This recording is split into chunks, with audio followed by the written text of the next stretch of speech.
This episode of Chasing the Dollar is proudly brought to you by Sportingbet. There's no better bet than a Sportingbet. Hello and welcome along to Chasing the Dollar, brought to you by Sportingbet. Ben Damon is my name, and it's good to be back alongside Adam Pengilly for a big night of greyhound racing this Saturday, the Group 2 Bob Payne. Hello Ben, hello everyone. Yeah, it's a huge night of greyhound racing at Wentworth Park on Saturday night with the final of the Bob Payne Spring Sprint. A couple of the big guns got knocked out in the heats last week. It was a tough night for us. The bookies definitely got our cash, and I dare suggest they got a cash of a few others as well, but hopefully we can find a few winners in the quaddie legs on Saturday night. Yeah, I've been away for a couple of weeks. Apparently you've been struggling a little bit, but I get the feeling we need to bounce back to form this week. Let's get into it with race number 5. This is the free-for-all, and it looks a nice-looking race as well. Who have you got here? Yeah, I'm going number 4, Fast Archer here, Ben. I reckon he's a really good bet to start off the quaddie legs on Saturday night. I'll be backing him each way all day. His run last week to be beaten only 6 lengths behind Zipping Willow in a heat of the Bob Payne was pretty good, I thought, even though he's yielding ground late. Got to remember he had a torrid run through the first turn, and this is going to be a steep drop in grade for him. In fairness, he's probably not quite a genuine group dog and compared against those calibre of greyhounds on a week-in, week-out basis. Back to free-for-all company here with a sweet run, considering that Mexico City's going to dive towards the rails and Scout's Gold is going to track a little bit wide in the first turn. I think he gets the run of the race here. If he can just step a little bit cleaner, he'll be holding plenty of our cash in the first leg of the quaddie.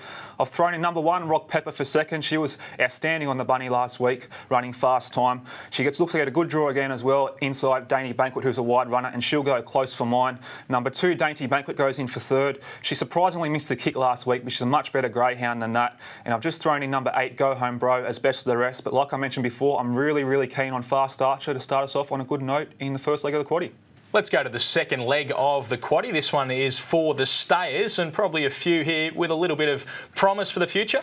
Yeah, Ben, I'm going to go with number 3, Kim Keeping. Looks an exciting staying prospect coming to town for the first time.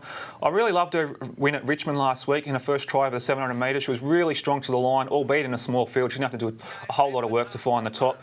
I think, quite simply, I think she's going to be too good for these. If she can run up to that level she did on Saturday night at Richmond, I think she'll probably win this race and win it quite comfortably as well. So purely and simply, she just wins this race for mine. Number 7, Pride of Egypt, goes in for second. The only real danger on paper.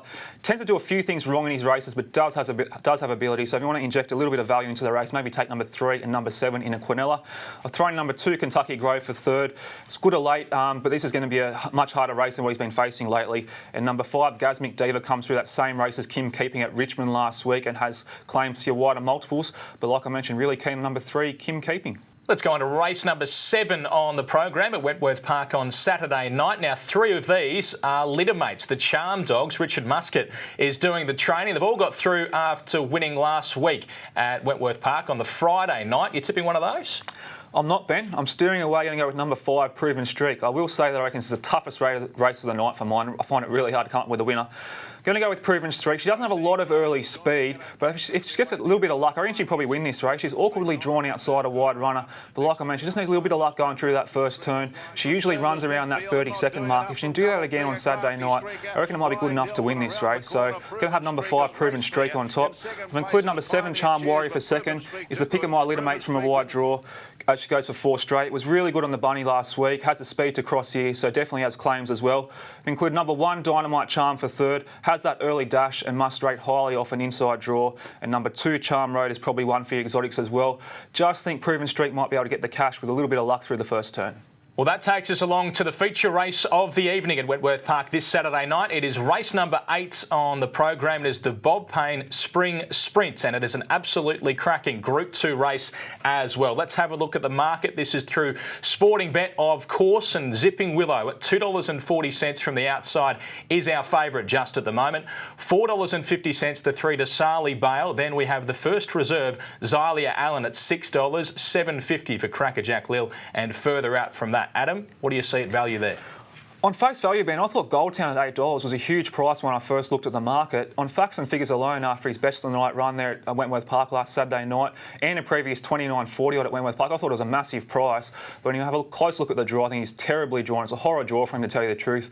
Drawn inside a Mad Rails Crusher in Crackerjack Lil, a wideish runner in Purcell Bale, and to be honest, even at the $8, I couldn't even find him in my first 4, so I'm going to steer away from it. Okay, I think. You found us some value, you've left it out of your top 4. Now take us through those that you do like. I'm going to go with number number 3, Dasali Bar was my top pick, Ben. I thought we might have got a slightly better price than the $4.50. I thought we might have got something around the $5, $5.50, but certainly the $4.50, I think it's still definitely playable for me.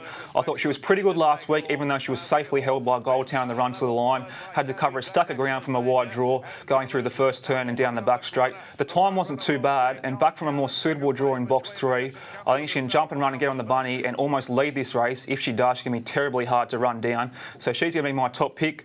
I've included number 8, Zipping Willow, for second. No need for me to explain why she's a dominant $2.40 favourite in early markets. Has really come of age in the last month or so through the Blacktop Series and Canberra Cup. Was fantastic on the bunny last week. My only concern with her is there's a stack of early speed in this race and just slightly misses the kick or can't quite cross. Her work's going to be cut out for us, so happy to risk her at the $2.40 price.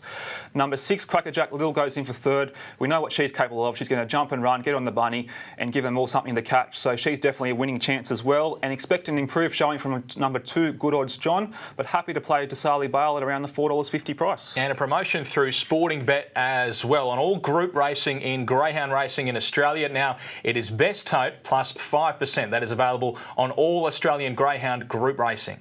All right, Adam, let's get your best bet on the program. I don't think we need to wait long, Ben, to build a bank on Saturday night. Race 1, number 4, Electro Storm. A huge drop in grade on some of his recent runs. There's not a lot of early speed engage. I can get on the bunny and lead and get the cash for us. OK, something in the first there. Now, what about some value? I'm really keen, like I mentioned before, race 5, number 4, Fast Archer. I reckon he's an each-way, all-day proposition for me. Back down in grade and with not a lot of pressure early, I think you can get the cash for us. Got a good feeling about the quaddie this week. What is it? Glad you got a good feeling, because I haven't had a good feeling for the last few weeks. We'll start off in the first leg with Fast Archer, Rock Pepper and Dainty Banquet. Just going to go with Kim Keeping and Pride of Egypt in the second leg. In the third leg, we're going to include Proven Streak, Charm Warrior and Dynamite Charm in a pretty tough race. And we're going to come home with Dasali Bale, Zipping Willow and Crackerjack Lil in the big one. Yep, some very nice racing at Wentworth Park this Saturday night. Might head out there myself. Now, Adam, we'll talk to you next week. Hopefully we're in some form. Hopefully find a few winners. Looking forward to Saturday night. Should be a cracking night of racing. Yeah, it certainly should. And we'll see you next time on Chasing the Dollar. This episode of Chasing the Dollar is proudly brought to you by Sportingbet. There's no better bet than a Sportingbet.